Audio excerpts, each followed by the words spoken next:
வணக்கம். நான் தமிழன்பன். தமிழ்நாட்டு அரசியலில் மீண்டும் பரபரப்பான திருப்பங்கள் ஏற்படுகின்ற அறிகுறிகள் தென்படுகின்றன என்று அண்மையில் சொல்லியிருந்தேன். அதை நோக்கிய நகர்வுகள் மிக வேகமாக நடந்து கொண்டிருப்பதாக மேல்மட்ட தகவல்கள் சொல்கின்றன. அறுதி பெரும்பான்மை பெறாத விஜய் கட்சியினர் திமுக கூட்டணியில் இருந்த காங்கிரஸ், விடுதலை சிறுத்தைகள், பொது உடைமை கட்சிகள் மற்றும் முஸ்லிம் லீக் ஆகிய கட்சிகளுடைய ஆதரவுடன் இப்பொழுது ஆட்சி நடத்தி கொண்டிருக்கிறது. ஆனால் அவர்களுக்குள் ஒரு கருத்து வேறுபாடு ஏற்பட்டு இப்பொழுது அணி மாறுதல்கள் நடக்கலாம் என்கிற செய்திகள் தான் அரசியல் அரங்கில் மேல்மட்ட அளவில் பரபரப்பாக பேசப்பட்டு கொண்டிருக்கிற செய்தியாக இருக்கிறது. இதை அப்படியே மேலோட்டமாக பார்க்காமல் கொஞ்சம் உள்நுழைந்து ஆராய்ந்து பார்த்தால் ஒரு அதிர்ச்சிகரமான தகவல் உள்ளே ஒளிந்திருக்கிறது. அது போக போக வெளிப்படும் என்று அரசியலை தொடர்ந்து கவனித்துக் கொண்டிருக்கிற நண்பர்கள் சொல்கிறார்கள். அது என்ன தகவல்? தமிழ்நாட்டை பொறுத்த வரைக்கும் பாஜகவுக்கு ஒரு ஆதரவு நிலை என்பது எப்பொழுதுமே இருந்ததில்லை. திமுகவுடனோ அதிமுகவுடனோ அவர்கள் கூட்டணி அமைக்கும் பொழுது ஒரு சில சட்டமன்ற உறுப்பினர்களை பெற வாய்ப்பு இருக்கிறது. மற்றபடி அவர்களுக்கென்று தனிப்பட்ட செல்வாக்கு என்று எதுவும் இங்கு கிடையாது. அதற்கு காரணம் அவர்களுடைய சித்தாந்தம், அவர்களுடைய கொள்கை. அந்த கொள்கையை தமிழ்நாட்டு மக்கள் எப்பொழுதுமே ஏற்றுக்கொள்ள மாட்டார்கள் என்பது அவர்கள் வெளிப்படையாக அறிந்த விஷயமாக இருக்கிறது. அதனால் அவர்கள் குறுக்கு வழியில் தமிழ்நாட்டுக்குள் எப்படியாவது நுழைந்துவிட வேண்டும் என்று நீண்ட காலமாக திட்டமிட்டு கொண்டிருந்தார்கள். அப்படி அந்த திட்டமிடலின் ஒரு பகுதியாக அவர்களுக்கு கிடைத்தவர்தான் நடிகர் விஜய் என்கிற தகவல் இருக்கிறது. நடிகர் விஜய் அவர்களை அரசியலுக்கு கொண்டு வந்து அவரை தேர்தலில் நிற்க வைத்து வெற்றி பெற வைத்து முதலமைச்சராகவும் ஆக்கியதில் பாஜகவுக்கு பெரும் பங்கு இருக்கிறது என்பதுதான் அரசியல் வட்டாரங்களில் நிலவுகிற கருத்து. காங்கிரஸ் கூட்டணியை வைத்துக்கொண்டு காங்கிரஸ் உறுப்பினர்களுக்கு அமைச்சரவையில் இடம் கொடுத்து அது எப்படி பிஜேபி ஒப்புக்கொள்ளும் என்கிற கேள்வி இயல்பாக வரலாம். பிஜேபி, பாஜக அதை பொறுத்தவரை ஒன்றிய அரசுக்கு எவ்வித ஆபத்தும் இல்லாத எந்த செயல்களையும் அவர்கள் அனுமதிப்பார்கள். ஒரு மாநிலத்தையே விட்டு கொடுப்பதென்றாலும் அதற்கு அவர்கள் தயாராக இருப்பார்கள். எல்லா மாநிலங்களிலும் பாஜகவை வெற்றி பெற்று கொண்டிருக்கிறது. தேர்தல் வாக்கு இயந்திரங்களில் மோசடி செய்து வெற்றி பெறுகிறது என்கிற குற்றச்சாட்டு வருகிற நேரங்களில் எல்லாம் நீங்கள் கவனித்து பார்த்தால் கடந்த 13 ஆண்டுகளில் இந்த குற்றச்சாட்டு எழுகிறது என்று தெரிந்தால் அது அடுத்து நடக்கிற தேர்தலில் எதிர்க்கட்சிகள் அந்த இடங்களில் வெற்றி பெறும். இடைத்தேர்தல் நடந்தால் அங்கே எதிர்க்கட்சி வெற்றி பெறும், ஒரு மாநில தேர்தல் நடந்தால் அங்கே எதிர்க்கட்சி வெற்றி பெறும் என்கிற நிலை இருக்கிறது. ஆனால் ஒன்றிய ஆட்சிக்கு எவ்வித ஆபத்தும் வராது. மோசடி செய்துதான் வெற்றி பெறுகிறார்கள் என்கிற குற்றச்சாட்டு வலுவடைந்து தேர்தல் முறையை மாற்ற வேண்டும் என்கிற கோரிக்கை பெரிதாகிவிடக்கூடாது என்பதில் ஒன்றிய அரசு மிக கவனமாக இருப்பதாக இதை கவனிக்கிற அரசியல் நோக்கர்கள் கூறுகிறார்கள்.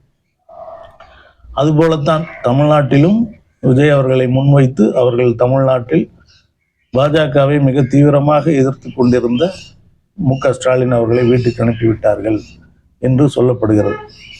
அதே நேரம் அது வெளிப்படையாக தெரியாத வண்ணம் காங்கிரஸை கூட்டணியில் சேர்த்து, திமுக கூட்டணியில் இருந்த கட்சிகளையே கூட்டணியில் சேர்த்து ஆட்சி அமைத்திருக்கிறார்கள். இப்பொழுது இந்த ஆட்சி அமைத்து நம்பிக்கை தீர்மானம் நிறைவேற்றி 3 மாதங்கள் ஆகிவிட்டன. இப்போ 3 மாதங்கள், இன்னும் 3 மாதங்களுக்கு அவர்களுக்கு எந்த சிக்கலும் இல்லை. இந்த 3 மாதங்களுக்குள், இந்த 6 மாதங்களுக்குள் அதிமுகவை சரிபாதியாக உடைத்து அதிலிருந்து ஒரு 20-30 பேரை இழுத்து ஆட்சிக்கு இந்த கட்சிகளை நம்பி ஆட்சி இருக்க வேண்டியதில்லை, முழுக்க தாவேகா விஜய் கட்சியை சார்ந்து ஆட்சி நடத்தலாம் என்கிற நிலையை உருவாக்க அவர்கள் திட்டமிட்டார்கள். அந்த திட்டமிடலின் ஒரு பகுதியாகத்தான் அதிமுக சட்டமன்ற உறுப்பினர்கள் சடசடவென அங்கிருந்து பதவி விலகி உடனடியாக விஜய் கட்சியில் இணைந்து அந்த கூத்துக்கள் எல்லாம் நடந்தன. அப்படி நடந்தவுடன் அதற்கு எதிராக ஒரு கடுமையான சட்ட போராட்டத்தை அதிமுக எடுக்க போக அது தடைபட்டு நிற்கிறது. இதனால் இப்பொழுது அதிமுகவை உடைத்து அதிலிருந்து உறுப்பினர்களை சேர்த்து ஆட்சியை காப்பாற்றிக் கொள்ள முடியாது என்கிற நிலை ஏற்பட்டு விட்டது. இந்த நேரத்தில் இருக்கிற கட்சிகளை முழுமையாக நம்ப வேண்டிய கட்டாயத்தில் இருக்கிறது விஜய் அரசு. ஆனால் என்ன நடக்கிறது என்று பாருங்கள். கூட்டணியில் இருக்கிற கட்சிகளை கோபப்படுத்துகிற, அவர்களை வெறுப்பேற்றுகிற செயல்களை தொடர்ந்து விஜய் அரசு செய்து கொண்டிருக்கிறது. குறிப்பாக பொது உடைமை கட்சிகள் குறித்து அண்மையில் நடந்த 2 நிகழ்வுகள் அனைவரும் அறிந்ததுதான். ஒரு வட்டாட்சியர் பொது உடைமை கட்சிகள் குறித்து கணக்கெடுப்பு நடத்தி அதை இன்று மாலைக்குள் சமர்ப்பிக்க வேண்டும் என்கிற உத்தரவை வெளியிடுகிறார். மாணவர்கள் பொது உடைமை கட்சிகள் நடத்துகிற போராட்டங்களில் பங்கு பெறக்கூடாது என்கிற சுற்றறிக்கை வெளியிடப்படுகிறது.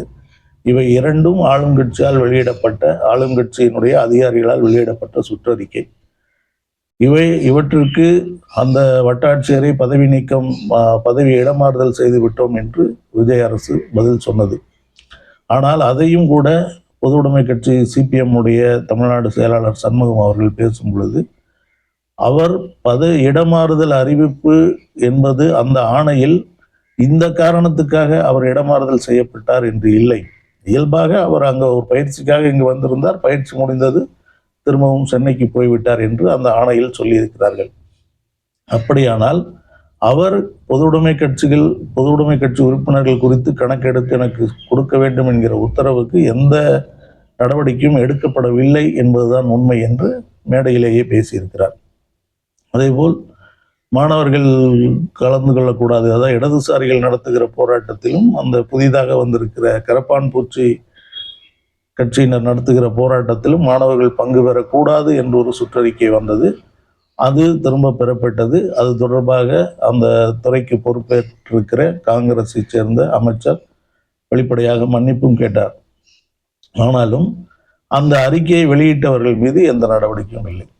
யார் ஒரு கல்வித்துறை செயலாளரோ தலைமைச் செயலாளரோ எப்படி அப்படி ஒரு முடிவை எடுக்கிறார்கள் என்பது புரியவில்லைங்க. ஆட்சி நடத்துவது விஜயா அல்லது அந்த அதிகாரிகளா என்கிற கேள்வி பொதுவெளியில் பலராலும், ஏன் பொது உடைமை கட்சிகளாலும் எழுப்பப்பட்டு வருகிறது. அதற்கு இன்னும் அவர்கள் விடை சொல்லவில்லை.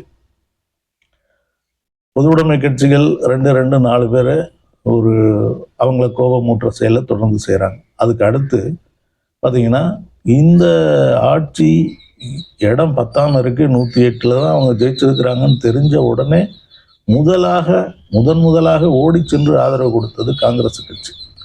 அவர்கள் திமுக கூட்டணியில் போட்டியிட்டு 5 உறுப்பினர்களை பெற்றார்கள். அந்த 5 உறுப்பினர்களும் நிபந்தனையுடன், அதாவது அமைச்சரவையில் பங்கு என்கிற நிபந்தனையுடன் உடனடியாக ஆதரவு கொடுத்தார்கள். அவர்களுக்கு அந்த நிபந்தனைக்கு ஏற்ப அவர்களுக்கு 2 அமைச்சர் பதவிகளும் கொடுக்கப்பட்டிருக்கிறது. இப்பொழுது இந்த 5 இப்போ இவங்க எல்லாமே முக்கியம். அதிமுகவை உடைச்சு அங்கிருந்து இவங்களை கொண்டு வந்து கட்சியை பெரும்பான்மையை தக்க வச்சுக்கணுன்ற நிலை இல்லைங்கிற போது இவங்க ரொம்ப முக்கியமான ஆளுங்க. பொது உடைமை கட்சிகளும் சரி, காங்கிரஸ் கட்சியும் சரி. ஆனால் காங்கிரஸ் கட்சி கோபப்படுத்துகிற வகையில், வெறுப்பேற்றுகிற வகையில் தொடர்ந்து 5-6 அமைச்சர்கள், தமிழ்நாட்டை வெற்றி கண்ட விஜய் அவர்கள் அடுத்து பாரத பிரதமராகவும் இந்திய பிரதமராகவும் ஆகப் போகிறார், அடுத்த பிரதமர் அவர்தான் என்று வெளிப்படையாக பேசுகிறார்கள். காங்கிரஸ் கட்சியை பொறுத்தவரை அதனுடைய தலைவர் ராகுல் காந்தி அவர்கள் பிரதமர் வேட்பாளர் என்பது தெரியும். அந்த கூட்டணிக்குள் யார் வந்தாலும் அவர்கள் ராகுல் காந்தி அவர்களை பிரதமர் வேட்பாளராக ஏற்பவர்கள் தான் அந்த கூட்டணிக்குள் செல்ல முடியும் என்கிறது தான் யதார்த்த நிலை. இதற்கு முன்பு தமிழ்நாட்டில் காங்கிரஸ் கூட்டணியில் இருந்த திமுக மற்ற அனைவரும் சொல்வதற்கு முன்பாகவே ராகுல் காந்தி தான் பிரதமர் வேட்பாளர் என்று மு.க. ஸ்டாலின் அவர்கள் அறிவித்தார். ஆனால் அந்த நன்றி கூட இல்லாமல் இவர்கள் வேகமாக திமுக கூட்டணியை விட்டு இந்த ஆட்சிக்கு ஆதரவு தெரிவிக்கும் பொழுது இந்த பெரும்பான்மை பற்றாக்குறையை வைத்துக்கொண்டு எப்படியாவது பாஜக உள்ளே நுழைந்து விடும், அதை தடுப்பதற்காக நாங்கள் இந்த செயலை செய்தோம் என்று காங்கிரசும் பொது உடைமை கட்சிகளும் சொல்லின. அது ஏற்றுக்கொள்ளக்கூடிய கருத்து தான். ஆனால் இன்றைக்கு என்னவென்றால், அதற்கு பிறகு ஆட்சிக்கு ஆதரவு கொடுத்து ஆட்சி அமைத்த பிறகு நடக்கின்ற அனைத்து விஷயங்களும் பார்த்தால் பாஜகவினுடைய செயல் திட்டங்களை தமிழ்நாட்டில் தங்கு தடையின்றி விஜய் அரசு செயல்படுத்தி கொண்டிருக்கிறது என்பது கண்கூடான உண்மை. நமக்கே தெரியும் பொழுது அவர்களுக்கு இன்னும் கூடுதலாகவே தெரியும். ஆனாலும் அவர்கள் கூட்டணி தர்மத்திற்காகவோ இதற்காகவோ அமைதி காக்கிறார்கள். இப்பொழுது உச்சபட்சமாக அவர்கள் தமிழ்நாட்டுக்குள் நடப்பதை தாண்டி அகில இந்திய அளவிலேயே போய் இந்திய பிரதமர் விஜய் என்கிற நிலைக்கு அவர்கள் அந்த கருத்துக்கள் எல்லாம் வேகமாக பரப்பப்படுகின்றன. இன்னும் சொல்ல போனால் இது தமிழ்நாட்டில் சமூக வலைதளங்களில், குறிப்பாக அந்த ட்விட்டர், இன்ஸ்டாகிராம், ஃபேஸ்புக் போன்ற வலைதளங்களில் பல ஆயிரம் கோடி செலவு செய்து ஒரு பெரிய கருத்துருவாக்கத்தை நிகழ்த்திய விஜய் கட்சியினர் இப்பொழுது அந்த வேலையை வட இந்தியாவிலும் செய்ய தொடங்கிவிட்டார்கள் என்று சொல்லப்படுகிறது. அதற்கேற்ப அங்கு பல காணொளிகள் இந்தியிலேயே பரப்பப்படுகின்றன என்றும், அதில் குறிப்பாக தமிழ்நாட்டில் பொண்ணுங்களை யாராவது தொட்டா அல்லது பாலியல் வன்முறைக்கு ஆட்படுத்தினா உடனே அந்த தமிழ்நாடு முதலமைச்சர் விஜயே போய் துப்பாக்கி எடுத்து சுற்றுறாராம் என்ற அளவுக்கு அங்கு செய்திகள் பரப்பப்படுகின்றன என்று சொல்லப்படுகிறது. அது நம்மை காட்டிலும் காங்கிரஸ் கட்சியினருக்கு மிக நன்றாக தெரிந்திருக்கிறது. அவர்கள் அதில் கடும் அதிருப்தியில் இருக்கிறார்கள். தமிழ்நாடு காங்கிரஸ் கமிட்டி தலைவர் மாணிக்கம் தாகூர் அவர்களிடம் விஜய்தான் பிரதமர் வேட்பாளர் என்று சொல்கிறார்களே என்று கேட்டதற்கு, பல அமைச்சர்களே பேசுகிறார்களே என்று கேட்டதற்கு, அவர்கள் அமைச்சர்கள் என்பதை உணராமல் இன்னும் ரசிகர்கள் போலவே பேசிக் கொண்டிருக்கிறார்கள் என்று ஒரு கடுமையான கருத்தை உதிர்த்தார். அப்போ அவர் அப்படி சொல்லும்போது இவங்க மேல கடும் அதிருப்தியில் இருக்கிறார் என்பது வெளிப்படையாக தெரிகிறது. அதேபோல் இந்தியா கூட்டணிக்குள் விஜய் கட்சியை ஏன் சேர்க்கவில்லை என்று கேட்டால், அவர்களுக்கு பாராளுமன்ற உறுப்பினர்கள் இல்லை, அதனால் சேர்க்கவில்லை என்கிற ஒரு கருத்தை மாணிக்கம் தாகூர் அவர்கள் சொல்லியிருந்தார். அது குறித்து ஏராளமான விமர்சனங்கள் வந்துவிட்டன. அதாவது ஏற்கனவே இந்தியா கூட்டணிக்குள் இருக்கிற கட்சிகளுக்கு எந்தெந்த கட்சிகள் ஒரு 4-5 கட்சிகள் பெயரை போட்டு அந்த கட்சிகளுக்கெல்லாம் பாராளுமன்ற உறுப்பினர்கள் கிடையாது, ஆனாலும் அவர்கள் இந்தியா கூட்டணியில் இருக்கிறார்கள், டெல்லியில் இந்தியா கூட்டணி சம்பந்தப்பட்ட கூட்டங்களில் அவர்கள் கலந்து கொள்கிறார்கள் என்பதையெல்லாம் சான்றுகளுடன் சமூக வலைதளங்களில் வெளியிட்டு விட்டார்கள். இன்னும் கொஞ்சம் அதிகப்படியாகவே போய் அண்மையில் தொகுதி மறுவரை குறித்து தமிழ்நாடு பாராளுமன்ற உறுப்பினர்கள் கூட்டத்தை முதல்வர் விஜய் அவர்கள் கூட்டியிருந்தார். அந்த கூட்டத்தை அவர் கூட்டியது சரி, அனைவரும் கலந்து கொள்ள வேண்டும் என்கிற கருத்தை சொல்லியிருந்தார் மாணிக்கம் தாகூர். அதாவது ஒரு எம்பி கூட இல்லை, ஒரு பாராளுமன்ற உறுப்பினர் கூட இல்லாத ஒரு கட்சி தலைவர் ஆட்சியில் இருக்கின்ற வாய்ப்பை பயன்படுத்தி மற்ற கட்சிக்காரர்களையும் அழைப்பார், அதற்கு அனைவரும் வர வேண்டும் என்கிற கருத்தை சொன்ன அவர்தான் பாராளுமன்ற உறுப்பினரே இல்லை என்பதற்காக அவரை கூட்டணியில் சேர்க்கவில்லை என்று சொன்னார். என்னது அப்படி சொன்னது இப்படி சொன்னது ரெண்டும் ஒரே ஆளா என்று ஒரு திரைப்பட வசனத்தை வைத்து நிறைய கேலி சித்திரங்கள் நடமாடிக்கொண்டிருக்கின்றன. இதன் மூலம், அதாவது ஏற்கனவே பொது உடைமை 2 சுற்றறிக்கைகள் மூலம், அதிகாரிகள் வெளியிட்ட 2 சுற்றறிக்கைகள் மூலம் பொது உடைமை கட்சிகள் கோபமாக இருக்கின்றன. இப்பொழுது இந்த நிகழ்வின் மூலம் அந்த இந்திய பிரதமர் விஜய் என்கிற கருத்தாக்கம், அது பரப்புதல் ஆகியவற்றின் மூலம் காங்கிரஸ் கட்சியும் அதிருப்தியில் இருக்கிறது. இந்த நம்பிக்கை வாக்கெடுப்பு நடந்து 3 மாதங்கள் முடிந்திருக்கின்றன. இன்னும் 3 மாதங்களுக்கு எந்த சிக்கலும் இல்லை. அடுத்து ஒரு நம்பிக்கை வாக்கெடுப்பு கொண்டு வர வேண்டும் என்றால் 6 மாதங்கள் கழித்து தான் கொண்டு வர வேண்டும். எனவே இந்த 3 மாதங்கள் இருக்கின்ற நிலையிலேயே இப்பொழுது ஒரு 9 உறுப்பினர்களை, அதாவது பொது உடைமை கட்சிகள் 4, காங்கிரஸ் கட்சி 5, 9 உறுப்பினர்களை இழப்பதற்கு விஜய் கட்சி தயாராகிவிட்டதா என்கிற கேள்வி இந்த நிகழ்வுகளின் மூலம் எல்லாருக்கும் வரக்கூடிய வாய்ப்பு இருக்கிறது. இப்போ என்ன நடக்குது? இப்போ அதை தான் நான் முன்னாடியே சொல்லியிருந்தேன். நான் அண்மையில் பேசும்போது இவர்களை மொத்தமாக வெளியேற்றிவிட்டு பாமக மற்றும் அதிருப்தி அதிமுக உறுப்பினர்களை வைத்து ஆட்சியை தக்க வைத்துக் கொள்ளும் முயற்சியில் விஜய் இறங்கி இருக்கிறார். அதற்கு பாஜகவும் பின்புலமாக இருக்கிறது என்கிற தகவல் உலவிக் கொண்டிருக்கிறதை நான் ஏற்கனவே உங்களிடம் பகிர்ந்து கொண்டேன். இப்பவும் அதுக்கான அந்த அந்த அந்த விஷயங்களுக்கான அதை நோக்கின நகர்வுகள் நடந்து கொண்டிருக்கின்றன என்பதற்கு தான் அடுத்தடுத்த நிகழ்வுகள் நடக்கின்றன. விஜய் கட்சியை பொறுத்த வரைக்கும் அவர்கள் அடுத்த பிரதமர் என்று திரும்ப திரும்ப சொல்லி காங்கிரஸை வெறுப்பேற்றுவதன் மூலம் அது மட்டும் இல்லை, தமிழ்நாட்டில் மட்டும் இல்லாமல் இப்போ கேரளாவில் ஒரு நடிகர் தேவன் என்பவர், தமிழ்நாட்டுக்கும் தெரிந்த நடிகர் தான். தேவன் என்பவர் ஏற்கனவே ஒரு தனியாக ஒரு கட்சி நடத்தினார், தோல்வியடைந்தார். பிறகு பாஜகவில் சேர்ந்து தேர்தலில் போட்டியிட்டு அதிலும் தோல்வியடைந்தார். இப்பொழுது பாஜகவிலிருந்து விலகி விஜய் கட்சியின் கேரள மாநில தலைவராக அவர் பொறுப்பேற்க போகிறார் என்கிற செய்திகள் உலவிக் கொண்டிருக்கின்றன. அது இன்னும் அதிகாரப்பூர்வமாக சொல்லப்படவில்லை. விஜய் அதற்கு சம்மதம் சொல்லிவிட்டாரா என்பதும் தெரியவில்லை. ஆனால் பேச்சுவார்த்தைகள் நடந்திருப்பதாக சொல்கிறார்கள். அதை அவரே சொல்லியிருக்கிறார், தேவன் அவர்களே சொல்லியிருக்கிறார், அவர்களுடன் தொடர்பில் இருக்கிறேன், பேசிக்கொண்டிருக்கிறேன் என்று. கேரளா, ஆந்திரா, கர்நாடகா ஆகிய 4 மாநிலங்களிலும், தெலுங்கானா உட்பட 5 மாநிலங்களிலும் விஜய் ஒரு நடிகராக அவருடைய திரைப்படங்கள் இந்த 5 மாநிலங்களிலும் ஓடக்கூடிய ஒரு இடத்தில் இருக்கிறது. 5 மாநிலங்களிலுமே வெற்றிகரமாக ஓடக்கூடிய இடத்தில் அவருடைய படங்கள் இருக்கின்றன. எனவே 5 மாநிலங்களிலும் அவருக்கு அரசியலிலும் அந்த மதிப்பு இருக்கும், செல்வாக்கு இருக்கும் என்பது விஜய் கட்சியினுடைய நம்பிக்கை. குறிப்பாக விஜயினுடைய ஜோதிடர் ரத்தன் பண்டிட் அவர்கள் அப்படி சொல்லியிருக்கிறார்.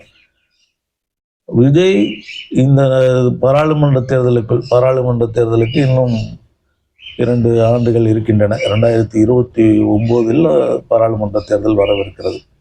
அந்த 2029க்குள் இந்த மாநிலங்களில் கட்சியை வலுப்படுத்தி 5 மாநிலங்களிலும் அவர் தேர்தலில் போட்டியிடுவார். தமிழ்நாட்டில் 40க்கு 40 வெல்வார்.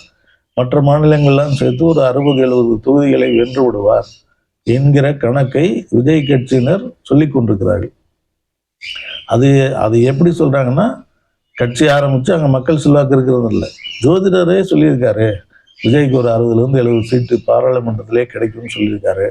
அப்படி பார்த்தா அவர் கிட்டத்தட்ட காங்கிரஸுக்கு இணையாக வந்துடுறாரு. அப்போ அவரை ஆதரிக்கிறதுக்கு மற்ற மாநில கட்சிகள் எல்லாம் இருக்கின்றன. எனவே அவர் பிரதமர் ஆவதற்கான வாய்ப்புகள் பிரகாசமாக இருக்கிறது, கட்டம் சொல்கிறது, ஜோசியம் சொல்லுது அப்படின்னு அவங்க வெளிப்படையாகவே சொல்லிட்டு இருக்கிறாங்க. ஒன்றும் மறைமுகமாக இல்லை, ஊடகங்களில் சமூக வலைதளங்கள்லேயே அவங்க வெளிப்படையாக அதை பேசிட்டு இருக்கிறாங்க. இது கேட்பதற்கு நகைச்சுவையாக இருக்கிறது. ஆனால் நீங்கள் இப்போ தமிழ்நாட்டில் விஜய் ஜெயிப்பாருன்னு நினைச்சு சொல்லும் போதே நகைச்சுவையாகத்தான் இருந்தது. அது எப்படி சாத்தியம் என்று நினைத்தோம்.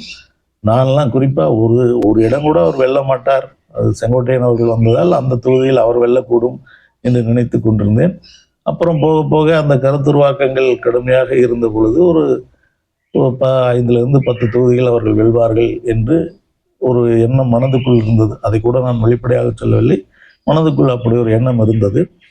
ஆனால் அவர்கள் கட்சியில் முக்கியஸ்தர்களே 10லிருந்து 20 இடங்கள் வெல்வோம், ஒரு தொங்கு சட்டசபை தமிழ்நாட்டில் வரும், அப்பொழுது நமக்கு ஒரு பெரிய வாய்ப்பு கிடைக்கும், நம்மை தேடி அனைவரும் வருவார்கள், அப்பொழுது நாம் நம்முடைய நிலையை உறுதிப்படுத்தி கொள்ளலாம் என்கிற எண்ணத்தில் தான் இருந்திருக்கிறார்கள்.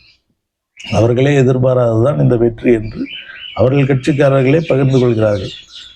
இவ்வளவு நிச்சய வெற்றி என்றிருந்தால் விஜய் 2 தொகுதியில் போட்டியிட்டிருக்க மாட்டார் என்பதை அதற்கு சான்றாகவும் சொல்கிறார்கள். அது உண்மைதான்.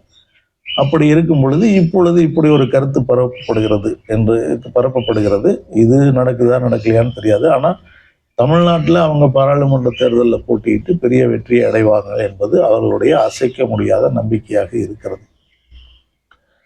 இப்போ இந்த நேரத்தில் தான் இப்போ காங்கிரஸினுடைய நிலை என்ன அப்படிங்கும்போது கவனித்து பார்த்தீங்கன்னா, காங்கிரஸ் நிர்கதியாக நிற்கிது. காங்கிரஸை விஜய் கலட்டி விட்டால் காங்கிரஸின் நிலை என்ன?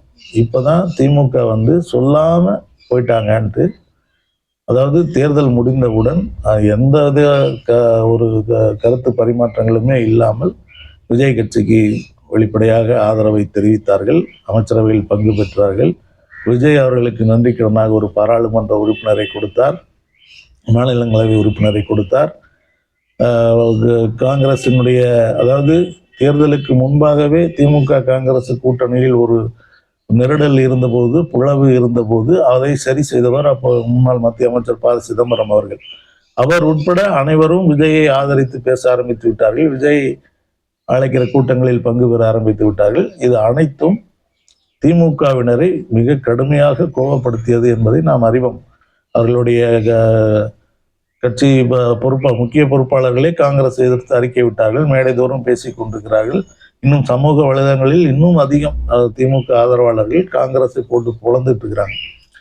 இதுதான் இன்றைக்கு நிலைமை. இந்த நிலைமையில இப்போ அவங்க விஜயை முழுசா நம்பி போயிட்டாங்க. விஜய் அவர் காங்கிரஸே என்ன காங்கிரஸ் நான் பிரதமராக இருந்துட்டு காங்கிரஸ் ஆதரவு கொடுக்கட்டுன்ற மாதிரியா பேச ஆரம்பிச்சிட்டாங்க. எப்படி இப்போதான் இங்கேயே அந்த அந்த ஒரு பதவி மே 4ஆம் தேதிக்கும் 10ஆம் தேதிக்கும் இடையில அவங்க அலைஞ்ச அலைச்சல் எல்லாருக்கும் தெரியும். அந்த அலைச்சல் எல்லாம் உண்மை. அவ்வளவு அவர்களை நோக்கடித்து அவர்களை அலைய வைத்து அரசியல் என்றால் என்னவென்று புரிய வைத்திருக்கும் அந்த 5-6 நாட்கள் என்று அனைவரும் சொல்லிக் கொண்டிருந்தார்கள். அப்படி அவர்கள் உண்மையில் அதில் பாடம் கற்றிருந்தால் காங்கிரஸையும் பொது உடைமை கட்சிகளையும் நோக்கடிக்கிற அவர்கள் எதிர்க்கக்கூடிய அவர்களுக்கு பிடிக்காது தெரிந்தே செய்ய மாட்டார்கள். இப்பொழுது தெரிந்தே செய்கிறார்கள். இதெல்லாம் ஏனோ தானோ என்று யாரோ ஒருத்தர் ஒரு மூலையில சொல்றாங்களா, இல்லை அமைச்சர்கள் பேசுகிறார்கள், கட்சியின் முக்கியஸ்தர்கள் பேசுகிறார்கள், எல்லாமே சாதாரணமா நடக்கல. எல்லாரும் தெரிஞ்சே தான் செய்யறாங்க. தெரிஞ்சே இவர்களை கோபப்படுத்தி இப்ப காங்கிரசினுடைய நிலை நெருக்கடி ஆகிவிட்டது. திமுக கிட்டையும் போக முடியாது. விஜயை முழுசா நம்பி வந்தாச்சு. விஜய் கழட்டி விட போறாரு. விஜய் அவர் தான் பிரதமர்ன்றதை காங்கிரஸ் ஆதரிக்க முடியாது இல்லையா? இயல்பாகவே காங்கிரஸுக்கு ஒரு பிரதமர் வேட்பாளர் இருக்கிறாரு. அது ஒரு பாரம்பரியமிக்க கட்சி, அது இந்தியா முழுக்க இருக்கிற கட்சி. அதனால் அந்த கட்சி தான் பெரியது என்று அவர்கள் நினைப்பார்கள். ஆனால் விஜய் காங்கிரஸுக்கு 90 சீட்டு 100 சீட்டு தானே இருக்கு, நானே 60-70 வந்துட போறேன் அப்படின்ற மனநிலையில அவங்க பேச ஆரம்பிச்சிருக்காங்க. அப்படி இருக்கும் பொழுது அந்த பேச்சின் காரணமாகவே கூட காங்கிரஸ் விஜயை ஆதரிக்க முடியாது, விஜயும் காங்கிரஸ் பின்னால் போக முடியாதுன்றது யதார்த்தம். திமுக பக்கமும் அவங்க போக முடியாது. அதை விட்டா இங்க இன்னொன்று அதிமுக இருக்கு. அதிமுக பாஜகவுடன் கூட்டணியில் தான் இன்று வரை இருக்கிறது. அப்ப அதிமுக பாஜக கூட்டணி இருக்கிற போது அந்த அந்த கூட்டணிக்குள்ளும் காங்கிரஸால் போக முடியாது. இப்ப காங்கிரஸோட நிலை என்ன? தனித்து விடப்படும் தமிழ்நாட்டில் காங்கிரஸ் தனித்து விடப்படக்கூடிய சூழ்நிலை ஏற்பட்டிருக்கிறது என்பது உண்மை. ஏன்னா அவங்க காங்கிரஸ் ஒரு மக்கள் நல கூட்டணி மாதிரி மற்ற கட்சிகளை எல்லாம் ஒருங்கிணைத்து ஒரு கூட்டணி அமைக்கலாம்னா அதுக்கும் வாய்ப்பு ரொம்ப குறைச்சல். விடுதலை சிறுத்தைகள் நிலை என்னன்றது இப்ப வரைக்கும் தெரியல. பாமக விஜய் கட்சியோட போக போகுது, பாஜக கூட்டணி இருப்பதால் அது அவங்க போக போகுது. அதே மாதிரி பொது உடைமை கட்சிகள் விஜயை எதிர்த்து அல்லது விஜய் கலட்டி விட்டு வெளியே வந்தால் திமுக அவர்களோடு இணங்கி போவதற்கான வாய்ப்புகள் நிறைய இருக்கின்றன. ஏனெனில் அவங்க விஜயை ஆதரிக்க போறதுக்கு முன்னாடி ஒரு முறைக்கு 2-3 முறை மு.க.ஸ்டாலின் அவர்களை சந்தித்து கலந்து ஆலோசித்து விட்டுத்தான் சென்றார்கள். அதனால அந்த நேரத்தில் அந்த முடிவு நீங்க போயிட்டு வாங்கன்னு அவர் சொன்னாருன்றதெல்லாம் பேட்டிலேயே சொல்லியிருக்கிறாங்க. அப்ப அவங்க அந்த பிரிவை கூட இணக்கமாக செய்து கொண்டார்கள். விடுதலை சிறுத்தைகளும் அப்படித்தான். விடுதலை சிறுத்தைகள் நிலை என்ன என்று இப்பொழுது வரைக்கும் ஒன்றும் வெளிப்படையாக தெரியவில்லை. ஒருவேளை அவர்களும் கூட்டணியில் இல்லை என்றாலும் கூட அவர்களும் திமுகவுடன் இணக்கமாக இருந்தார்கள். ஆக பொதுவுடைமை கட்சிகளும் விடுதலை சிறுத்தைகளும் விஜய் கட்சி இல்லாவிட்டால் திமுகவுடன் செல்வதற்கு வாய்ப்பு இருக்கிறது. ஆனால் காங்கிரசுக்கு அந்த வாய்ப்பு சுத்தமாக இல்லை என்பதுதான் இன்றைய நிலையாக இருக்கிறது. இப்ப இந்த இதை வச்சுட்டு நம்ம முன்னாடி சொன்னதெல்லாம் கலந்து ஒரு யோசனை பண்ணி பாருங்க. நான் திரும்ப திரும்ப சொல்லிட்டு இருந்தேன், பாஜக தான் விஜயை வளர்த்து விட்டது, பாஜக தான் விஜய் ஆட்சியை மறைமுகமாக நடத்தி கொண்டிருக்கிறது, பாஜக தான் நினைப்பதையெல்லாம் தமிழ்நாட்டில் செயல்படுத்துவதற்காக விஜயை ஒரு முகமாக பயன்படுத்தி கொண்டிருக்கிறது. அவர் ஒரு சிறுபான்மை சமூகத்தை சேர்ந்தவர். இன்னும் திமுக கூட்டணி, அதாவது பாஜகவுக்கு எதிரணியில் இருந்த கட்சிகளினுடைய ஆதரவில் ஆட்சி அமைத்திருக்கிறார். அதனால் அவர் சிறுபான்மை இனங்களுக்கான ஒரு பாதுகாவலராக இருப்பார் என்கிற கணக்கில் அடிப்படையில் அவருக்கான ஒரு பிம்பம் கட்டமைக்கப்பட்டது. ஆனால் அது திட்டமிட்டு பரப்பப்பட்டது. உண்மையில் அவர் பாஜகவின் நிகழ்ச்சி நிரலை செயல்படுத்துவதற்கான ஒரு ஆளாக இருக்கிறார், செயல்படுத்தி கொண்டும் இருக்கிறார் என்று திரும்ப திரும்ப சொல்லியிருக்கிறோம். காங்கிரஸ் நிலைமையிலையும் அதுதான். காங்கிரஸ் கட்சியினுடைய இன்றைய நிலைமைக்கும் அதுதான் அடிப்படையாக இருக்கிறது என்பதை புரிந்து கொள்ள வேண்டும். ஏற்கனவே கூட இந்த தேர்தலுக்கு முன்பாக கூட திமுகவுடன் பாஜக பேச்சு நடத்தியதாகவும், காங்கிரஸ் மட்டும் கூட்டணியிலிருந்து கழட்டி விடுங்க, உங்களுக்கு எந்த சிக்கலும் இல்லாமல் நாங்கள் பார்த்துக்கிறோம் என்று உறுதி கொடுத்ததாகலாம் கூட செய்திகள் வந்துச்சு. ஆனால் மு.க.ஸ்டாலின் அவர்கள் அதை ஒப்புக்கொள்ளவில்லை. காங்கிரஸோடு தான் நாங்கள் கூட்டணியில் இருப்போம், இந்தியா கூட்டணியில் இருப்போம் என்பதில் தெளிவாக இருந்தார். அதனாலேயே அவர் பாஜகவுடன் மிக கடுமையான பகை ஏற்பட்டு விட்டது அவருக்கு என்றெல்லாம் சொல்லப்படும். ஏன்னா இந்தியா முழுக்க காங்கிரஸ் இல்லாத இந்தியாவை உருவாக்க வேண்டும் என்பதுதான் பாஜகவினுடைய லட்சியங்களில் ஒன்று. அவங்க அந்த அடிப்படையில் தான் தமிழ்நாட்டில் திமுக காங்கிரஸுக்கு ஒரு மிகப்பெரிய பலமாக இருக்குது. திமுகவையும் காங்கிரஸையும் பிரிச்சிடணும்னு அவங்க பல்வேறு வகைகளில் முயன்றார்கள். அது வெற்றி பெறவில்லை. அவங்க கடந்த பாராளுமன்ற தேர்தலிலிருந்தே அந்த முயற்சியை செய்து கொண்டிருக்கிறார்கள். பாராளுமன்ற தேர்தலில் அதிமுகவுடன் அவர்கள் கூட்டணி அமைக்கவில்லை. அதிமுகவை வைத்து திமுக கூட்டணியை உடைத்து விட வேண்டும் என்று முயன்று பார்த்தார்கள். அது நடக்கவில்லை. அதன் பிறகும் பல்வேறு முயற்சிகள் நடந்தன, எதுவும் நடக்கவில்லை. சட்டமன்ற தேர்தலிலும் அந்த முயற்சி தீவிரமாக நடந்தது. அதுவும் திமுகவால் முறியடிக்கப்பட்டு விட்டது.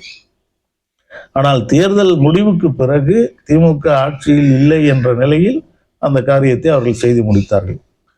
முதலில் திமுகவிலிருந்து காங்கிரஸை பிரித்தார்கள். காங்கிரஸை பிரித்து விஜயுடன் கொண்டு வந்து சேர்த்தார்கள். இப்பொழுது விஜயிடமிருந்தும் காங்கிரஸை பிரித்து அனுப்புவதற்கு திட்டமிடுகிறார்கள். இப்போ என்ன நெட் ரிசல்ட், அதாவது இறுதி முடிவு என்னன்னு பார்த்தீங்கன்னா, காங்கிரஸ் நிர்கதியாக நிற்கிதுன்றதுதான் முடிவு. அதை நோக்கி கொஞ்சம் கொஞ்சமாக செயல்பட்டு பாஜக அந்த இடத்திற்கு அவர்களை கொண்டு வந்து விட்டு விட்டது. இது அந்த நேற்று கூட டிடிவி தினகரன் அவர்கள் திடீரென ஆளுநரை சந்தித்து குதிரை பேரம், விஜய் நடத்துகிற குதிரை பேர அரசியல் குறித்து, அந்த புகார் குறித்து விசாரணை நடத்த உத்தரவிட வேண்டும் என்று மனு கொடுத்திருக்கிறார். இவ்வளவு நாள் இல்லாமல் அவர் ஏன் இப்போ திடீர்னு கொடுக்குறார்? அவர் அதே பேட்டியிலே திரும்ப சொல்றார், நாங்கள் இன்னும் பாஜக கூட்டணியில் தான் இருக்கிறோன்னு சொல்றார். ஆக விஜய் காங்கிரஸை கலற்றி விட்டு இந்த பக்கம் வர வேண்டும் என்பது பாஜகவின் ஒரு வேலை திட்டம். அதற்கு ஏற்ப காங்கிரஸை நாம் கலற்றிவிட்டால் தப்பாகிவிடும் என்று இவர்கள் திடீரென விஜய் பிரதமர் என்கிற செய்தியை பரப்புகிறார்கள். அது மிக வேகமாக பரவுகிறது. அதனால் காங்கிரஸ் கோபமடைகிறது என்கிற நிலையை உருவாக்கி விட்டார்கள். இன்னும் 3 மாதங்களுக்குள் காங்கிரஸ் அவர்களாக விலக வேண்டும் அல்லது விஜய் விலக்கி வைப்பார் என்கிற நிலை உறுதியாகிவிட்டது என்று அரசியல் நோக்கர்கள் சொல்கிறார்கள். அப்படி ஏற்படும் போது அது பாஜகவின் செயல் திட்டங்களில் முக்கியமான ஒன்று. அதை விஜய் மிக அழகாக செய்து கொடுத்து விட்டார் என்கிற நிலைதான் ஏற்படும். அடுத்து வருகிற உள்ளாட்சி தேர்தலாக இருக்கட்டும், அடுத்து வருகிற பாராளுமன்ற தேர்தலாக இருக்கட்டும், திமுக கூட்டணிக்குள் பாஜகவை சேர்க்க மாட்டார்கள். சேர்த்தாலும் தொண்டர்கள் உடன்பட மாட்டார்கள் என்பது யதார்த்தம். பாஜக இல்லை, காங்கிரஸ், திமுக கூட்டணியில் காங்கிரஸ் சேர்க்க மாட்டாங்க. அதிமுக கூட்டணியில் பாஜக இருந்ததுன்னா அங்கேயும் அவங்க சேர முடியாது. விஜய் கட்சியும் அவர்களை விலக்கி வைக்கிற வேலையில் இறங்கிவிட்டது. இப்போ காங்கிரசினுடைய நிலை என்னவென்றால், தமிழ்நாட்டில் அது தனித்து விடப்படும். தனித்து விடப்பட்டால் அவர்களால் ஒரு தொகுதியில் கூட வெற்றி பெற முடியாது என்பதுதான் அவர்களுடைய நிலை. பாஜக திட்டமிட்டபடி தமிழ்நாட்டில் திமுகவின் தயவில் காங்கிரஸ் வலிமையாக இருந்து கொண்டிருந்தது. ஒரு தேர்தலுக்குள், ஒரு 4-5 ஆண்டுகளுக்குள் மொத்தமாக காங்கிரஸை முடித்து கட்டும் வேலை நடந்து கொண்டிருக்கிறது. அதை நோக்கி வேகமாக போய் கொண்டிருக்கிறது. இதை அறிந்த காங்கிரசுக்காரர்கள் இப்பொழுது திகைத்து போய் நிற்கிறார்கள் என்பதுதான் யதார்த்தமான உண்மையாக இருக்கிறது. இது போக போக இதை நோக்கின செயல்பாடுகள் வெளிப்படையாக ஒவ்வொன்றாக வெளியே வரும் என்பதுதான் இன்றைய நிலை. அப்படி வருகிற போது அது குறித்து நாம் தொடர்ந்து பேசுவோம். நன்றி, வணக்கம்.